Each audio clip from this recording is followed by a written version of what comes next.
Hello everybody, welcome back to my channel. I am Kayla, aka the Vacationeer Kiki, and if you've been following me, you know that I spent an amazing summer in Florida. We were lucky enough to be down there, and it was an incredible summer. Just, what can I say? Florida is my favorite state, and I'm thinking of everybody there, hoping you're all well.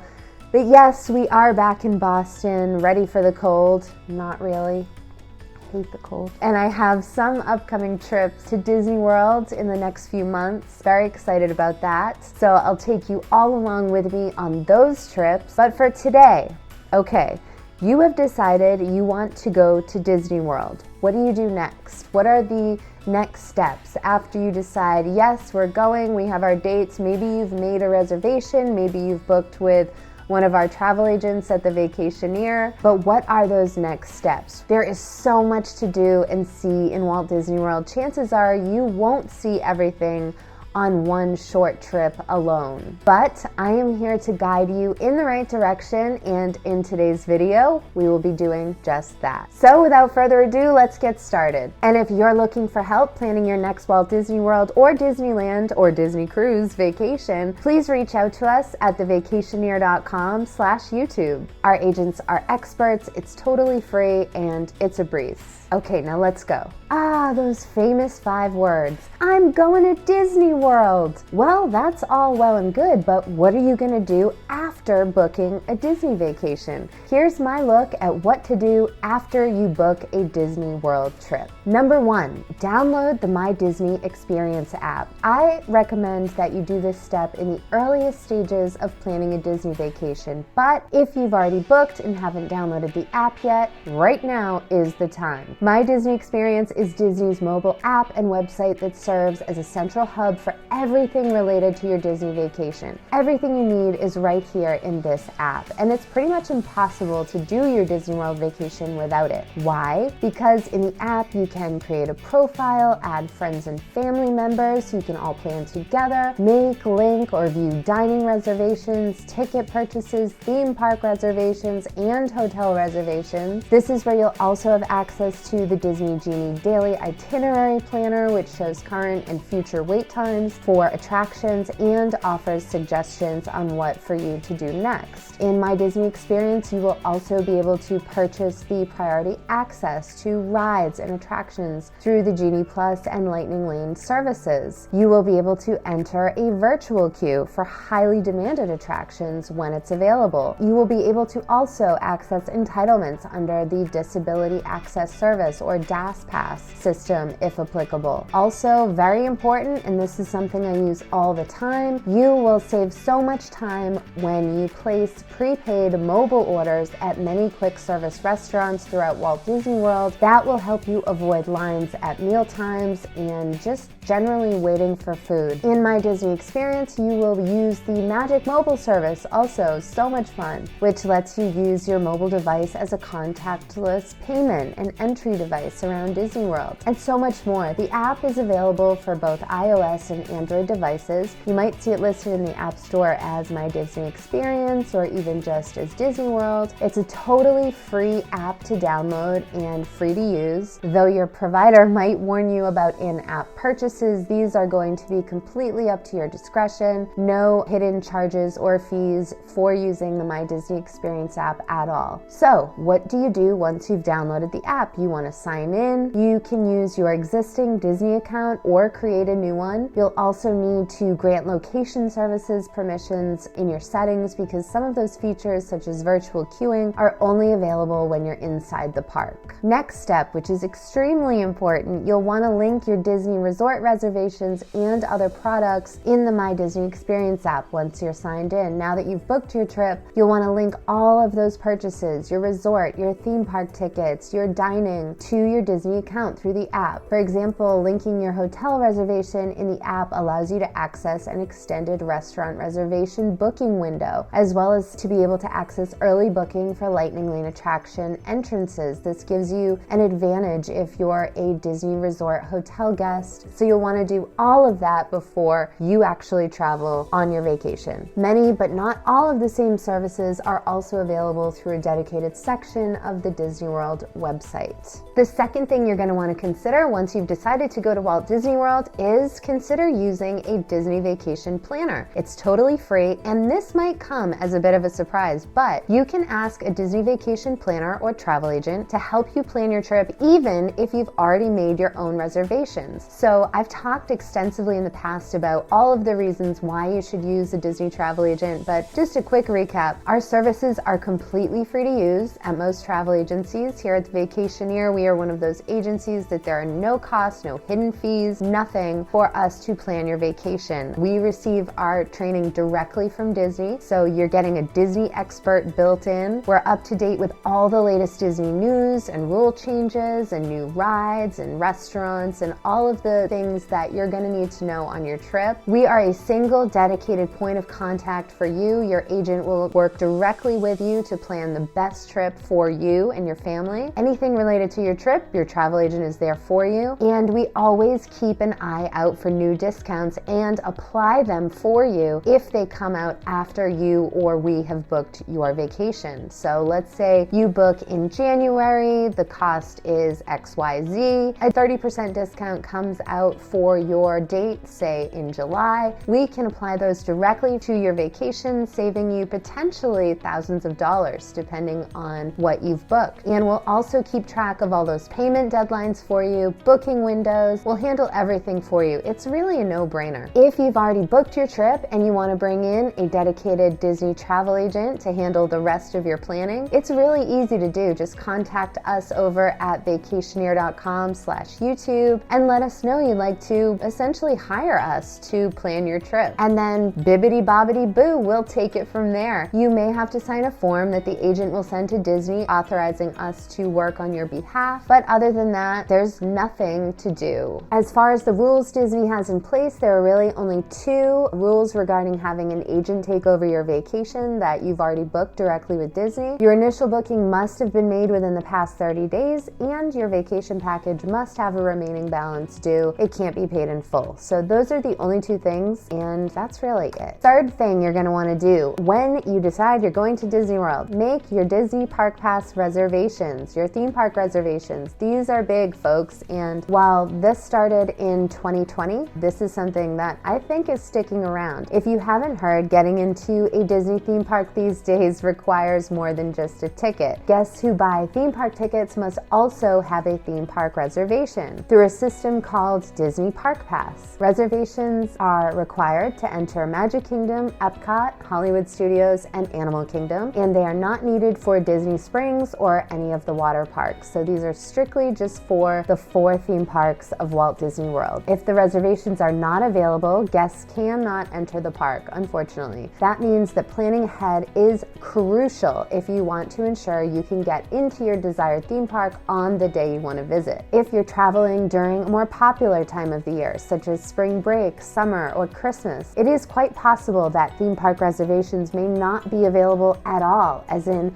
none of the 4 parks, should you wait until the last minute. So there's really no time to waste here when it comes to these Park Pass reservations. Make them now. When you decide you want to go to Walt Disney World and you have your tickets ready to go, make these theme park reservations. I cannot stress this enough because I've been in the position where I've been out of luck with Park Passes. So Park Pass theme park reservations can be made as soon as you've purchased your theme park admission tickets. So do that too if you haven't already done that. And you can make your park reservations directly inside of the My Disney Experience app or through the Disney World website. Be sure to refer to the Park Pass calendar to see which days are available. Before you make those reservations, you can actually view the calendar. You'll see the dates that are all available in green. When some parks are available, they'll be yellow, and then when no parks are available, the dates will be grayed out. 4th up on our list, and this is a big one for me, you're going to want to mark your Disney dining reservation date on your calendar. Disney World has literally hundreds of places to eat and drink, places you don't want to miss. And they run the gamut from snack carts to counter service restaurants to full service restaurants. You don't need a reservation for any of the quick service places you want to visit. Grab a quick burger, chicken fingers, things like that. You can do a mobile order for, but reservations are strongly recommended if you intend on dining at Disney's table service restaurants. These are obviously restaurants that you have a server, they take your order, bring bring your food, blah, blah, blah. Disney calls its restaurant reservations advanced dining reservations. Sometimes you'll hear people call these ADRs. Reservations during prime hours can be quickly snapped up, especially at popular dining locations like Cinderella's Royal Table and Chef Mickey's. Booking your reservations as soon as the reservation window opens is the key to getting what you want. Guests staying at a Disney resort hotel may make dining reservations for the entire length of their stay, up to 10 days worth of reservations as early as 60 days in advance of their hotel check-in date. All other guests may make reservations for dining as early as 60 days in advance of the meal. Now I know what you're thinking, Kayla, what about the Disney dining plan? Well, it's true that for many years the Disney dining plan was a great way to streamline your dining experience, but dining plans are not currently available. They're suspended and there's no word on when or if they'll return. But I'd be very surprised if they didn't come back at some point. They were such a popular option for guests and I think they're going to come back. A good Disney travel agent will keep an eye on things for you and notify you should dining plans once again become available. So another reason why using a Disney travel agent is really a great idea. Okay, next up on our list, you've decided you want to go to Walt Disney World, but how do you get from the airport to Disney World? This is a big one. If you're flying into Orlando, you'll need to consider how you're going to get from the airport to your hotel.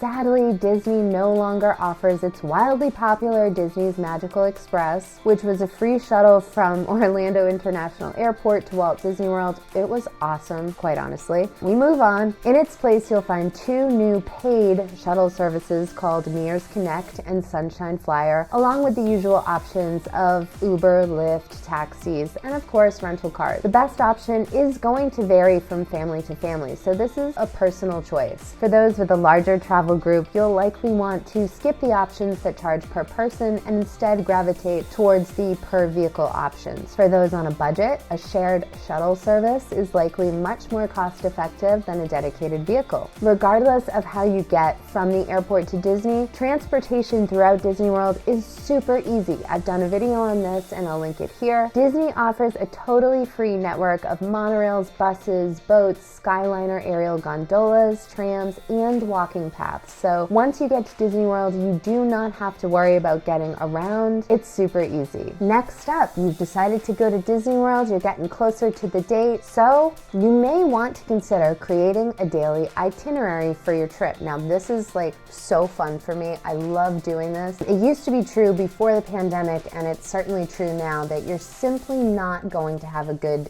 Disney World vacation without doing some advanced planning. Please don't fly into it blind. You will feel overwhelmed in the moment and it just won't be an enjoyable experience. Disney World does require some advanced planning. And as I mentioned before, you can't even get into a theme park without having an advanced reservation. So you kind of have to decide where you're going to go before you go there. This all means that you'll need to decide well in advance of your visit which park you're going to visit each day. So when picking a park for each day, be sure to take a look at theme park hours when they're published, and also consider checking out crowd calendars. Crowd levels for each park vary throughout different times of the year, and you're going to want to have a little bit of advanced knowledge for what you're getting into. So don't forget, if you're staying at a Disney Resort hotel, you can take advantage of the early theme park entry perk, which lets you enter the Disney parks 30 minutes earlier than the general public. Guests at Disney Deluxe Resorts, Deluxe Villa Resorts, and a few other select hotels may also enjoy additional time at specific parks on specific nights through the extended evening theme park hours perk. This was awesome. You can check out my video on it. I loved the extended evening theme park hours. I got on attractions with zero wait, so you'll definitely want to check out the schedule for that because the dates vary and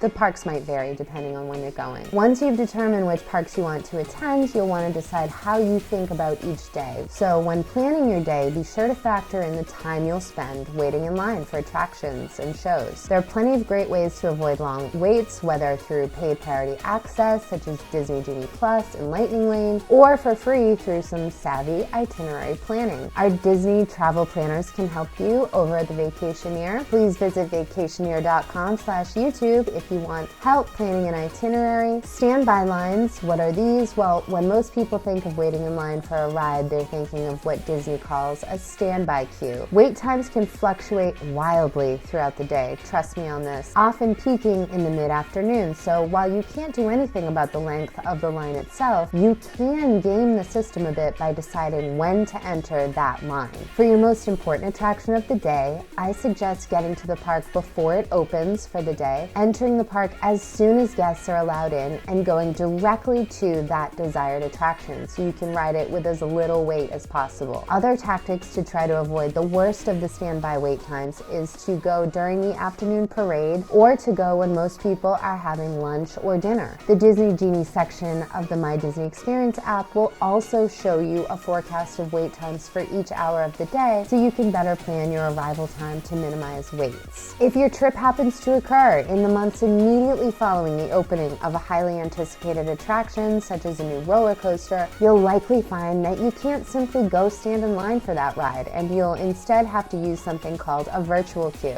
Virtually queuing means that rather than physically standing in line, your spot in line will be held virtually via the My Disney Experience app. Competition to grab a spot in the virtual queue can be fierce, trust me, with available slots being claimed in mere seconds on the busiest days. Spaces open up daily at 7 a.m. and again at 1 p.m.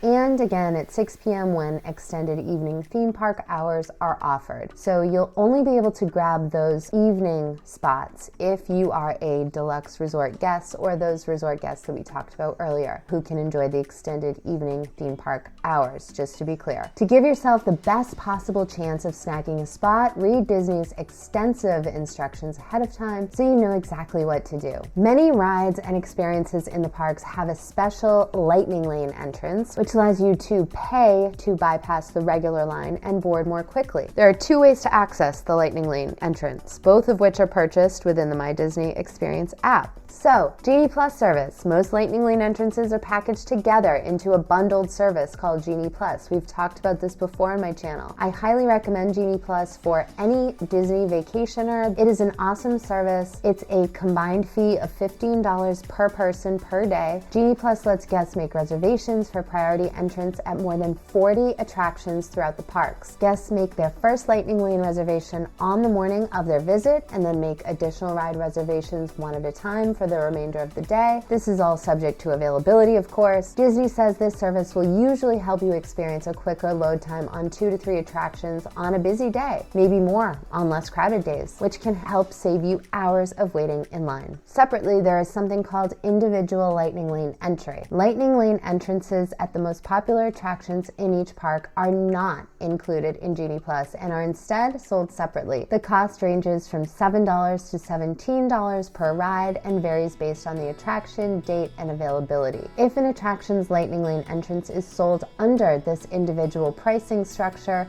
it will not be included in the Genie Plus package offering. You can't actually book your Lightning Lane entrances in advance. They're available for purchase only on the day of your visit, but you'll still want to research them in advance to include in your daily itinerary. Your itinerary should also include a solid plan on when you're going to eat your meals. Now, it doesn't have to be down to the exact hour, but unless you have breakfast reservations for an in-park restaurant, I do not recommend that you have breakfast in the parks. You'll likely be missing out on some of the lowest ride wait times of the day if you're off getting food right after the park opens. You can have breakfast at your hotel's restaurant before the park opens, or just have bagels or cereal in your room, whatever you like, and then opt for an early lunch. Speaking of an early lunch, having your meals during an off-peak time is a great way to avoid wasting time waiting in long lines at counter service restaurants. Dining during peak hours like noon for lunch or 6 p.m. for dinner means you'll have a longer wait, and you might even have to hover a little bit to find an empty table. If you do have to dine during the busiest hours, take full advantage of mobile ordering. I cannot stress this enough. Mobile ordering is where it's at within the My Disney Experience app whenever you can. Of course, should you have dining reservations at a table service restaurant for lunch or dinner, your time for that meal is set and you just need to plug it into your daily itinerary. Essentially, your Disney vacation will, by necessity, be an uneasy balance between relaxation and